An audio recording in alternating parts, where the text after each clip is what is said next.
Yo guys, welcome back to another Vox Populi video. This should be the final video we do on this old patch. I was sent a game to analyze, so I want to get that done before I move on. And yeah, this game was sent in with a relatively long message. I'm not going to read it all out, I'll leave it in the description so you guys can read it if you want. Essentially the message is, tried this game multiple times and kept struggling with certain AIs running away and having to do wars with other ones. There's not too much specifically about what this person did, and I don't have any save files from like later on in the game other than just the initial one. So it did say it would be useful to see how I personally tackle this game, so we can do that as well. But yeah, just going to talk generally about the stuff that I'm thinking about in the early game and how I'd play this one. So this game is as Poland. Yes, Poland stuff. So one free policy in classical era, every other era after that. So that means classical, Renaissance, modern and information era. 2 additional free tenets when you adopt an ideology for the first time. Yeah, so you'll kind of get to your ideology quicker because you basically need 18 policies to get there. And then you'll get an extra 2 free ones as well. And in the course of the game, you will get 6 free policies, which is very, very good. Winged Hussar is a unique Lancer, stronger with an extra movement and some extra promotions we'll go into in a second. Very, very good unique unit. Probably the best land unique unit, I think. Yeah. Can't really think of another one off the top of my head that's better. Yeah, Nuts unit, and the Duckle stable, slightly improved stable. You get gold on the pasture resources as well. This plus 100 culture when completed, 1 free horse, and mounted units plus 50%, mounted units plus 15 XP. Obviously works very well with the Winged Hussars. You'll definitely have these by the time you're trying to build the Winged Hussars. So yeah, like, I feel like all in all it's just very, very powerful stuff. I did put them pretty near the top of S tier, and I will stick with that, although there is a slight weakness of there not being that much early game bonuses compared to some of the other stivs.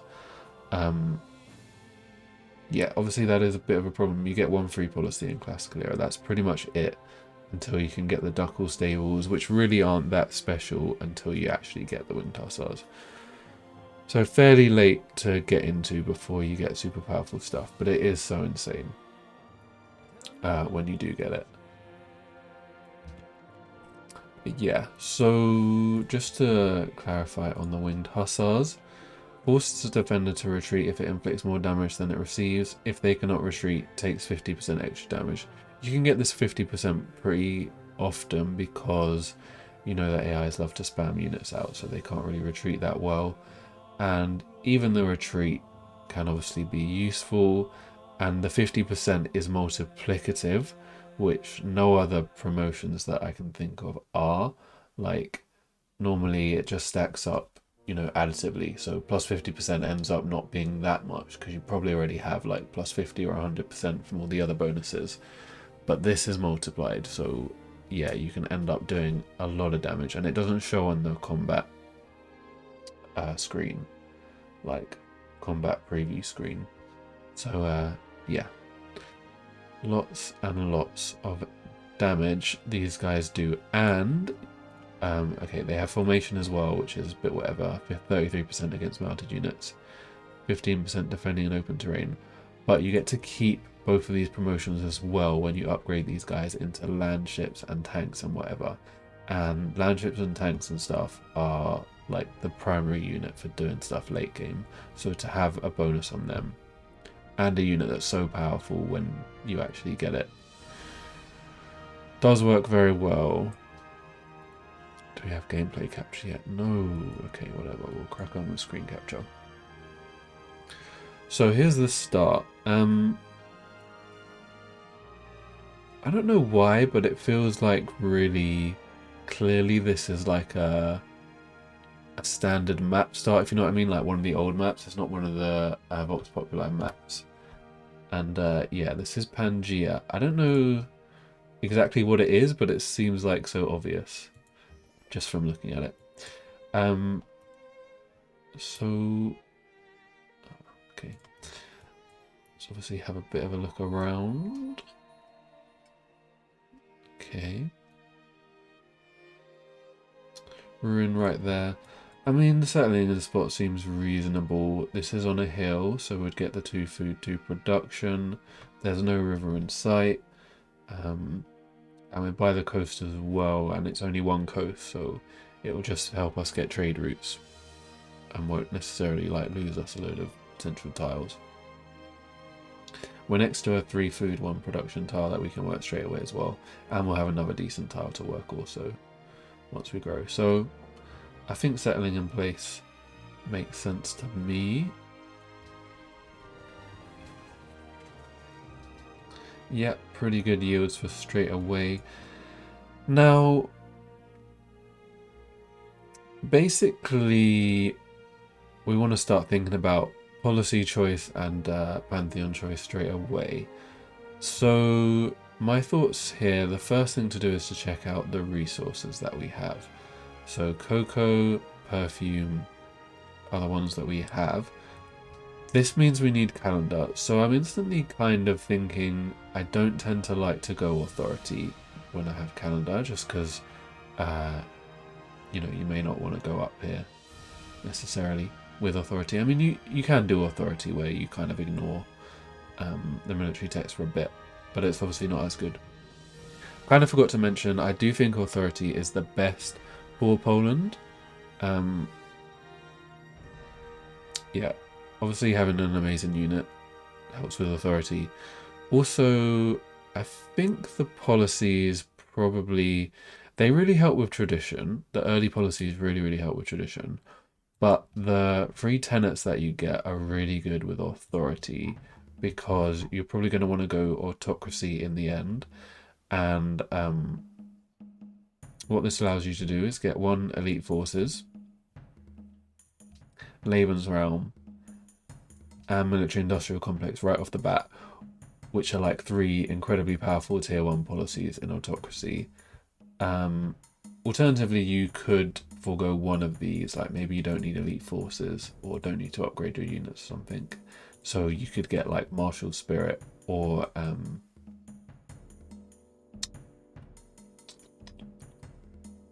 where is it? Lightning warfare. So this gives you bonuses for your armor units, which you probably would have as your upgraded winged hussars. So this is a tier 2, so you could get that straight away because you'll have 3 policies that you can choose straight away, and you'll have these like much earlier because you'll obviously have the bonus policies from before to help you get to ideology. Alternatively, if you want to be a bit different, you could actually get straight into Patriotic War. Wow, I thought this was tier 2, it's actually tier 1. Holy shit, man. T-34s. I mean, you probably wouldn't have the tech for T-34s at this time anyway, so probably it's going to be autocracy that you want. And definitely works well. Thing is though, because you don't really have any military bonuses straight away, I don't think you necessarily need to go for authority as your first policy tree. You could either go progress or tradition, and then you could take authority as your second policy tree, because that's probably when you would start conquering anyway, like when you got to this point. And yeah, like I said, I don't know that you probably wouldn't want to actually do that much warring stuff early on. Better to, in my opinion, just focus on tech as much as possible and try and get to metallurgy as quick as you can, and then you could like run anyone over. And like progress, for example, would definitely help you do that. But generally you just want to look at the land and pick the best policy tree for the land. So here, as I said, first thing to consider is how good are the improvements on these resources. So cotton we can see as 2 gold, 1 culture. That's actually okay. That is a decent improvement. Basically like 1 production, 1 culture. it's reasonable. I don't know that it's necessarily as good as... Yeah, I mean, it's on a par with actually, like, yeah. Like, mines are generally better anyway. Cotton is a usable improvement. Cocoa though isn't. Like, +2 gold is a terrible improvement on its own. So could consider going for tradition. To basically, that kind of means that you'll probably put great person improvements on them instead of actually working the tile.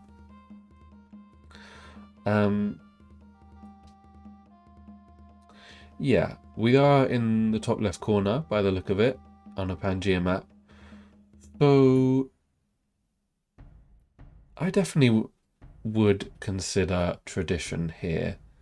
I think we have a decent start with this cocoa and the other forest tiles around. I think it's plausible to get Stonehenge here and start going for religion straight away. And I did mention that the early policies make a really big difference with tradition, because getting to like the finisher of tradition quicker is definitely really, really helpful. And Splendor as well. Splendor's a really good policy to get a bit earlier. And the classical era policy will help you do that. It can help you build the wonders in classical era much quicker. Unfortunately, this is deity without difficulty mod, so a lot of these wonders are kind of off limits anyway. They go super early, but you can still get Stonehenge and pyramids, I think, if you have a decent start, and I think we do here. So that's generally what I think I would go for. I don't think it's 100% that you have to do that. I would probably, if I didn't go for tradition, I probably would go progress and then try and go back for tradition after.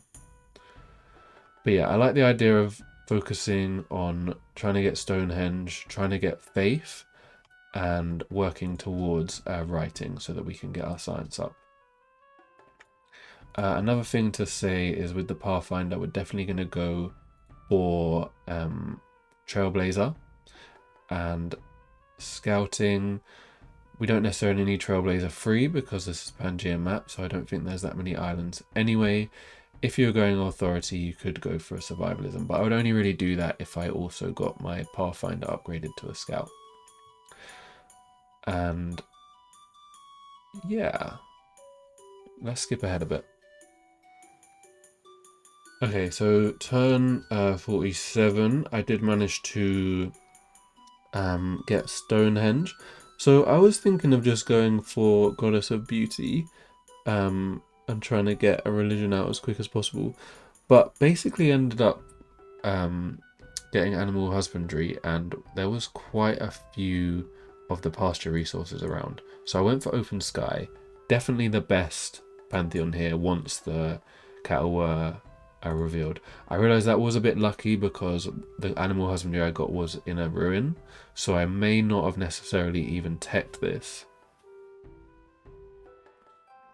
I mean, if I guess like this is fairly common on Pangea maps, so maybe I'm not too experienced with Pangea maps to know if that would be a viable play to go animal husbandry and assume that there probably will be some around because it's like flat grassland and stuff. But yeah, definitely helped a lot to get that. Even helped with building Stonehenge. Maybe a bit lucky there, but this was the best pantheon in this land, and Stonehenge allowed us to get the choice of pantheon that we wanted. Now, gonna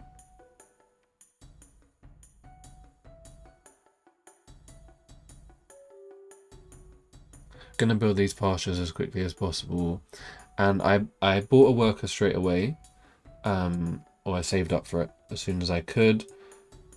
Then I bought an archer because there was a lot of barbs around. I just needed a bit of extra defense, and I think I killed a barb camp that actually got us a lot of influence with Laza. I think maybe I did something else for them as well.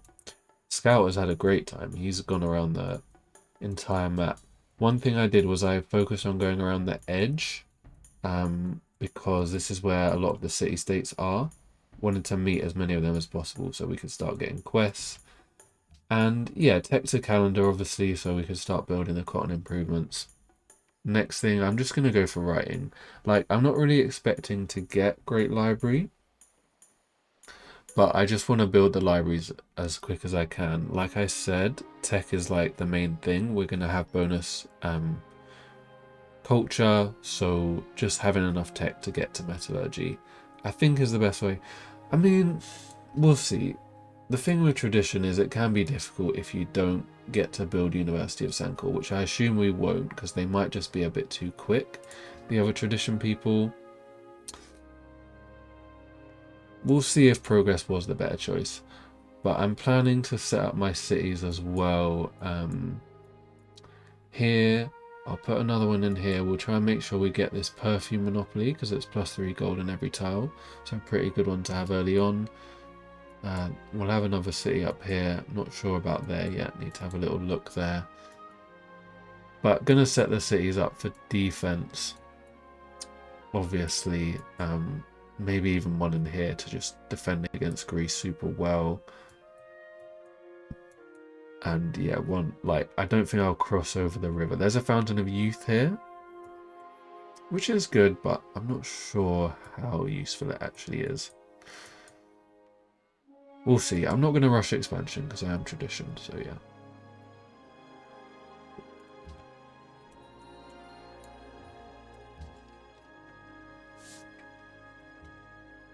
One other thing, yeah. Trade, another reason to go up here is to get trade quicker, because since these guys are all going to be so far ahead on tech, we're going to be able to get some amazing trade routes, particularly with Venice. They built Great Lighthouse on, like, it was pre-turn 40, I'm not joking. Insane. Absolutely insane.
Okay, so just got my great prophet, turn 76.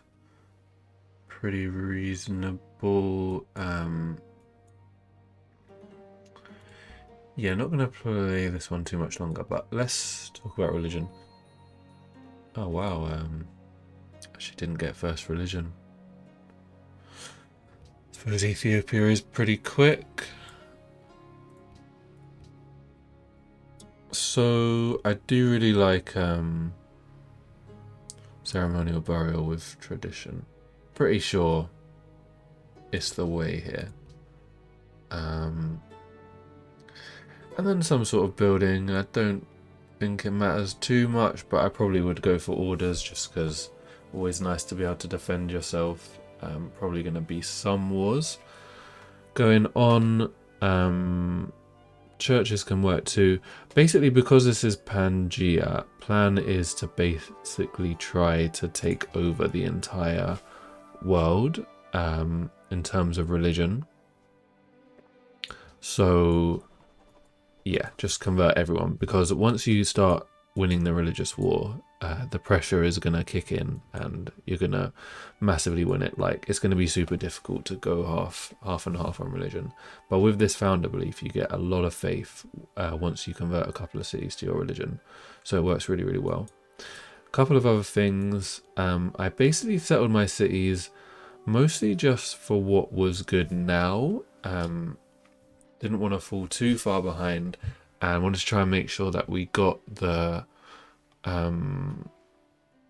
monopoly on perfume as quick as possible, because yeah, these flat tile ones are really good early, so important to get them out. And since we're working quite a few perfume tiles, I mean, our income is 73, that feels like quite a lot.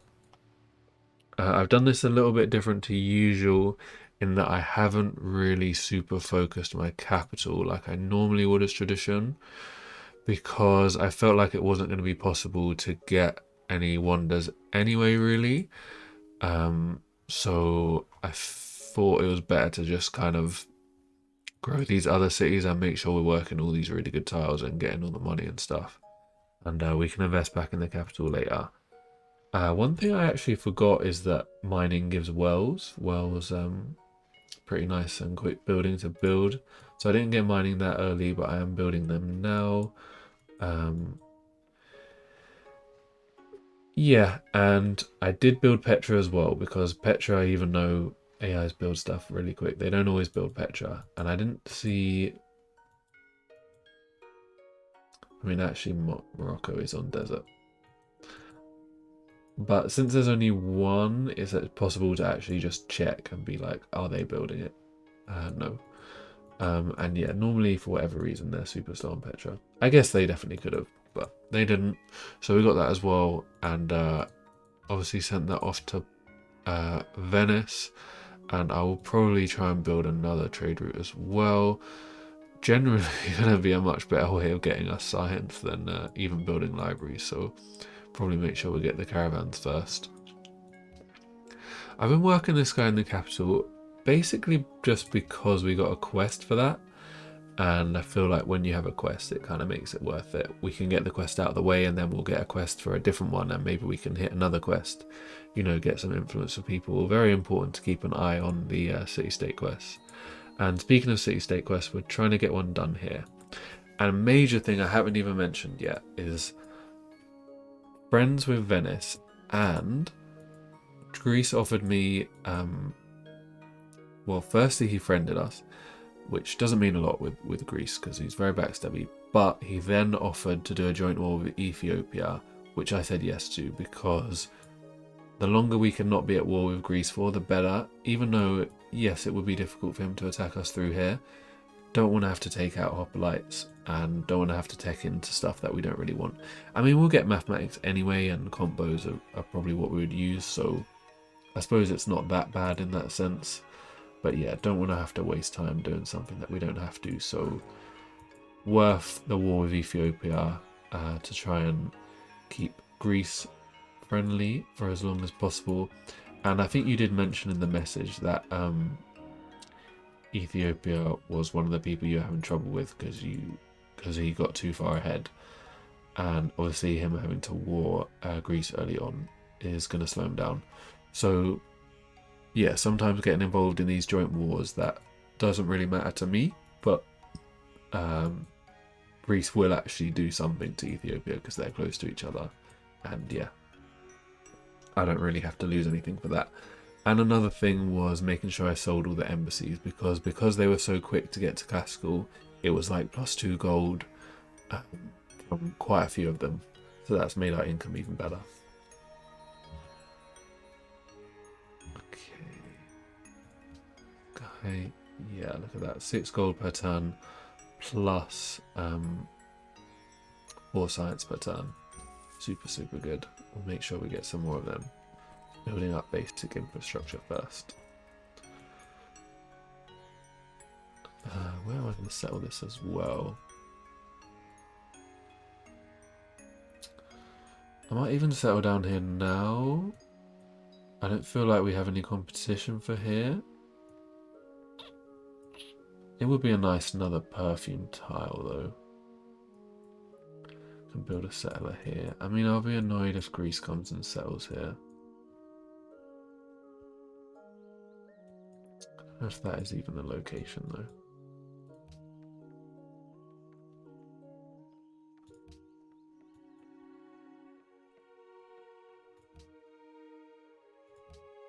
It might be like this one, you know.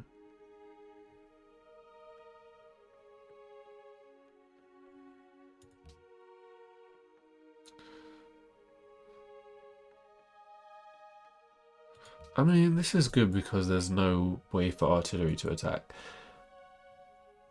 The only issue is that there's not a good place to put guys behind who can do covering fire for the city, whereas here we would be able to put people here as well, but then we could get artillery attack from there. Bit tricky, honestly. Probably we'll stick with that one.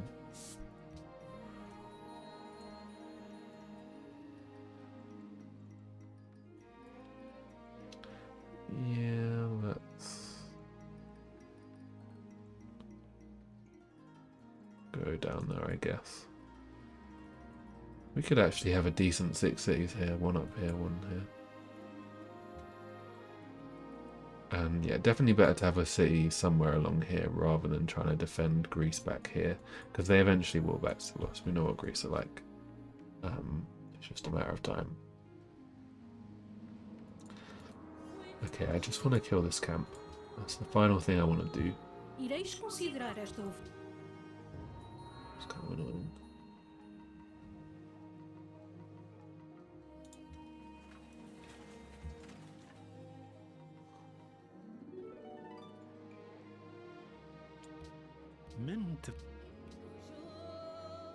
I know there's troops around there, which is why it's a bit difficult.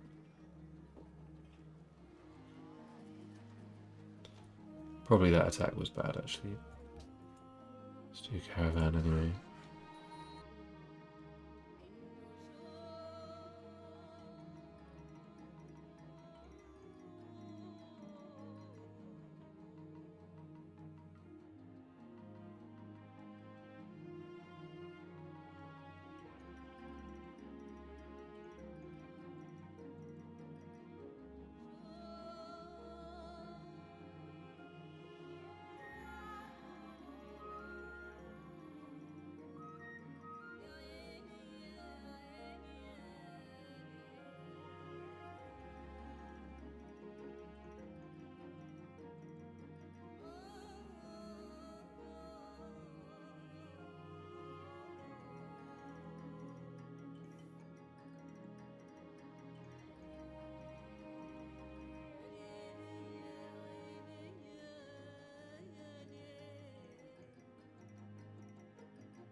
Alright, that'll do. So, yeah, we finally killed that camp.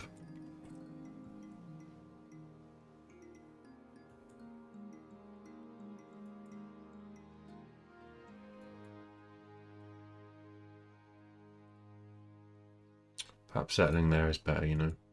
I don't know. Don't think there's any need to make that decision now. It probably is. Having the ability to have someone behind makes a big difference. And like we could chop this, for example, and also have someone here. Shooting here. Someone could probably be here as well. Somewhat safely.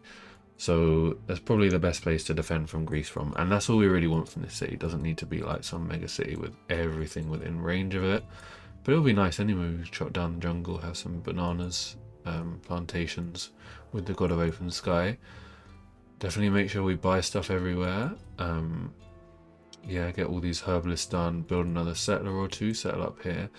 And we will focus on spreading our religion as well. With this pantheon, I mean with this founder belief, we want to spread to as much as possible, as quick as possible. Try and get up to the 25 cities. You know, enhance at some point. Once you get up to a fair amount of cities, and because it scales with era, once you get like into medieval and Renaissance, each great person you use gives you like hundreds of faith, so you can get to the great prophet like pretty quickly once when you need it. Once you have some cities converted. So definitely go for that. I mean, I guess we'd give Parthenon a try. And I tell you what we'd definitely do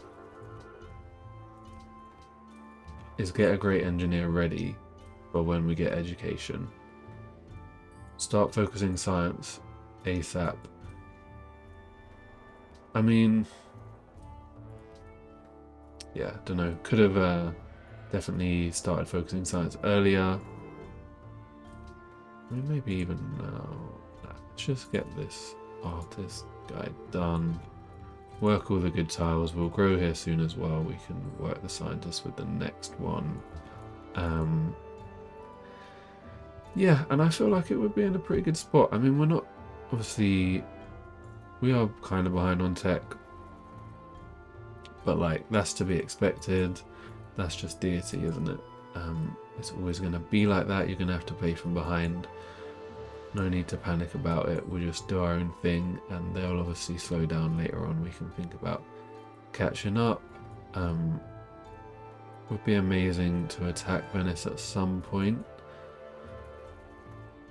So usually I would think about trying to set up a city to attack them, but I think it'll be so long, and probably for a long time we'll just want to like siphon science off them by being friends with them, because even the one they're sending to us is +4 science as well.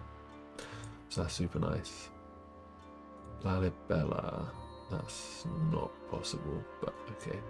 I appreciate the quest anyway. So yeah, that's what I would do. This doesn't feel like a bad start to me. This feels like quite a good one. So I'm surprised that you were having a lot of trouble winning this with restarts. I don't know exactly what strategy you went for. You mentioned that you tried the hybrid policy strategy that I did in my Poland. I checked it out because I don't really remember too well that series. It was a while ago, but it seemed like I did progress first, and then I went fealty, and then I went back for authority just for dominance. Which is also something you can do as Poland. Like, didn't feel like going for the full like economic authority stuff. I just wanted dominance to help the winged hussars to be strong and able to heal every time they killed someone, which is a big difference. So I think that's reasonable as well. But yeah, I wouldn't recommend like mixing authority from the start, if you know what I mean. Like, if you're going to go authority at the start, go full authority. If you're going to go progress, like whatever policy tree you start, I would just finish it. I don't think mixing is good anymore, because in order to make the tribute policy better, you need the double yields from it by finishing authority. So mixing some authority with other stuff, yeah, I just don't think it really works at the start. But you can just go back for authority when you need it as Poland. And since you'll have the bonus policies as well, like, you can take stuff outside of normal, like you might not even have to sacrifice. I think in that game, I feel like I did just do like industry or imperialism or something, and then once I had my ideology policies, I went back for dominance. It was something like that. So it was literally just when I wanted it that I went for dominance. And I reckon in this one, I personally would consider just going full fealty, actually, trying to commit to the whole converting the entire world to our religion with the organized religion, and serfdom would be nice too for the bonus on pastures. Bit of defense and yeah, cheaper missionaries. So I would go with that. And the reason for converting everyone to our religion is, like I said, you don't want to be half-assed on Pangaea. You want to have everyone or no one, because if you try to go half and half, eventually you're going to get out pressured by somebody else. So it's not going to work. And okay, if we have everyone converted to our religion, makes a big difference in Congress. You can get world religion through, and then you can start proposing stuff that you need. So if you needed to sanction Morocco, for example, who you were saying was very powerful, you could do that. And if you want to get World's Fair through at a particular time, or yeah, other decent policies like travel ban if you don't want them to win tourism so quickly. The Space Center one as well. Scholars in residence if you want to help yourself catch up on tech. Decolonization as well if they're going for like Diplo victory and have a lot of city-state allies. Very powerful one also. So yeah, that's the reason why on Pangaea I think you should always just try and take over with religion, even if you're not trying to actually go for statecraft or Diplo victory. So it doesn't really matter how many votes you have necessarily for that reason. I guess there's going to be quite a few statecraft guys, so yeah, there's going to be like Portugal, Greece might, Morocco will, and Venice probably will. So yeah, that's a tough one. No one progress. And yeah, maybe worth just going for Bora, but I don't know. I haven't played deity non-difficulty mod to know enough whether you have a chance of getting University of Senkor or not. I'm guessing not, but still probably nice to get universities and stuff, because you just want science so that you can get to metallurgy. And I feel like we're somewhat safe from Greece, but that could be, yeah, being a bit optimistic there. But I feel like once we have a couple of combos, that I'd be shocked if they could send enough at us to actually damage us. And I really don't think Venice is going to attack us. Like, Venice, not that kind of guy. And same with Ethiopia, really. Yeah. All right, cool. I hope that was helpful in some way. Like I said, it's a little bit difficult because I don't know exactly what you did. But this is what I did. This might be maybe worth taking with a pinch of salt as well, because like I said, I did get a kind of lucky ruin early with that animal husbandry. I think that really set up the game for me, actually, because I wouldn't have necessarily known about all these horses and stuff, and that made a very big difference, being able to get open sky and build the pastures. Stonehenge seemed doable this time. It obviously is a bit of a risk when you go for Stonehenge, because if you've missed it, you've just wasted your like entire first build of stuff on something that you haven't even got. But since you said you started again 5 times anyway, like fuck it. I feel like most people just start again if they don't get Stonehenge, and yeah, it kind of doesn't matter too much if you do that anyway. Alright, like I said, hope that did help. Anybody else who wants me to look at their games, feel free to send them in. But from now on, I will probably be playing on the new patch, provided that it works properly and everything. And I shall be trying to sort out this One City Challenge business so that we can get that Timorese One City Challenge playthrough done next. Yeah, excited for that. Alright, hope everybody enjoyed and have a nice day. See you guys soon.